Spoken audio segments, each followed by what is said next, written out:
Welcome to this explainer. Okay, we're at lesson 3 of our beginner Japanese series, and honestly, this is a massive milestone. Up until now, you've been working with two main types of Japanese sentences: verb sentences, like wakarimasu or ikimasu, and noun sentences, using desu or deshita. Make sure you're comfortable with those lesson 2 noun sentences, by the way, because the desu and janai desu, along with the deshita and janakatta desu forms, are the direct foundation for what we're covering right now. Today, we're adding the third and final piece of the puzzle: adjective sentences. That means by the end of this, you're literally going to have the complete structural picture of how everyday Japanese sentences are built. Let's just quickly look at the agenda. We're going to cover 1. The apartment hunt, 2. The I adjective system, 3. Modifying nouns directly, 4. Arimasu existence versus identity, and 5. The master sentence chart. Section 1. The apartment hunt. To really ground our grammar in reality, we're jumping straight into a super practical everyday situation. Michael is looking at apartment listings with the help of his friend, Honda. And right off the bat, Honda asks, "I apaato arimasu ka?" Meaning, are there any good apartments?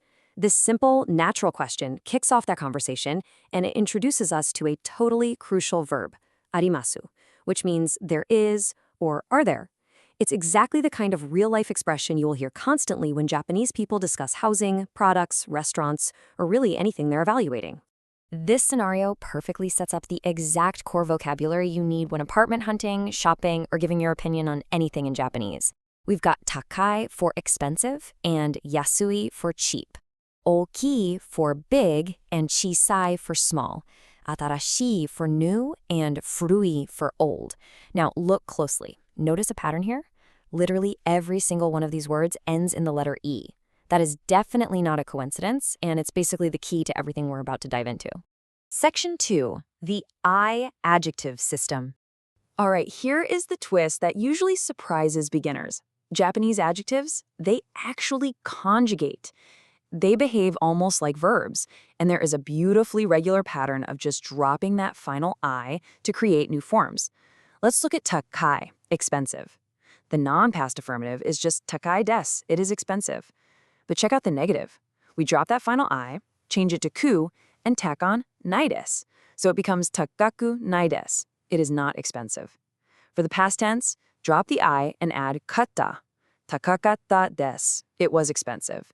And the past negative is takaku nakatta desu, it was not expensive. It's mathematical, it's totally predictable, and once you nail this pattern, you can apply it to almost every adjective in the language. Notice I said almost every adjective, because there is exactly one exception in the entire Japanese adjective class that you just have to memorize: the word "e," which means good. Instead of keeping the "e" sound, it shifts to a yo sound when it conjugates. So it becomes yokunai desu, for not good, yokatta desu, for was good, and yokunakatta desu, for was not good. This is absolutely crucial to know, especially the past affirmative phrase, yokatta desu ne, which translates to, "that's great," or "I'm so glad." You will hear this universally used to warmly respond to good news in everyday Japanese. Definitely have that one locked and loaded. Section 3. Modifying nouns directly. Okay, let's see what happens when we actually attach these adjectives to nouns. The absolute game changer here is that, unlike noun-to-noun modifiers, these adjectives stack directly in front of the noun. You don't need any connecting particle at all. In earlier lessons, you might remember needing the particle no to link two nouns, right? Like America no keitai for American cell phone. But with these I adjectives, you just slap them right on there. Step 1, keitai, a cell phone. Step 2, takai keitai, an expensive cell phone. See? No particle needed. Step 3, chiisai takai keitai, a small, expensive cell phone.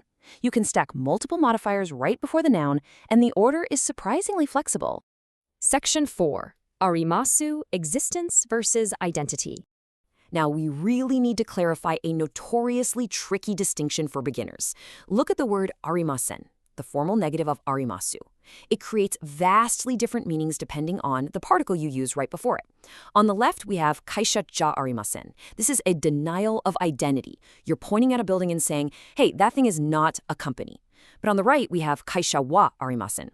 This is a denial of existence. You're looking at a map or walking down the street and saying, there is no company here. A company literally does not exist. So des and ja arimasen are all about what something is. Arimasu and wa arimasen are about whether something exists at all.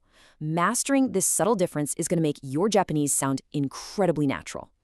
Section 5. The Master Sentence Chart. We have finally arrived at the climax of our beginner Japanese journey, putting the whole puzzle together into one comprehensive view. On this master chart, you can clearly see the present tense rules side by side for all three fundamental Japanese sentence types. This right here is your ultimate reference guide. The blue row shows our verbs, wakarimasu for affirmative, wakarimasen for negative. The yellow row shows our nouns, directly building on lesson 2. Nihon desu for it is Japan, Nihon janai desu for it is not Japan. And finally, the red row shows our newly conquered adjectives. Takai desu for it is expensive, takaku desu for it is not expensive. Just look at how distinct the negative endings are for each specific category. And by dropping in the past tense forms here, you now fully possess the complete core grammatical foundation of everyday Japanese. Verbs use mashita and masen deshita. Nouns use deshita and janakatta desu. Adjectives drop the I and use katta desu and ku nakatta desu. From now on, whenever you want to say a sentence in Japanese, you just have to ask yourself, wait, am I dealing with a verb, a noun, or an adjective? Once you know the category, this chart tells you exactly how to say it in any tense. No guesswork required. All right, interactive drill time. Let's see if you can apply these rules in a rapid-fire, real-world scenario. Because, it's one thing to look at a chart and a whole other thing to think on your feet. Listen to this question. Ae takakatta desu ka? Meaning, was that expensive? Listen closely to that past tense adjective, takakatta. Now think of how you would deny it. How would you say, no, it wasn't expensive in Japanese? Take a quick second, construct it in your head before we reveal the answer.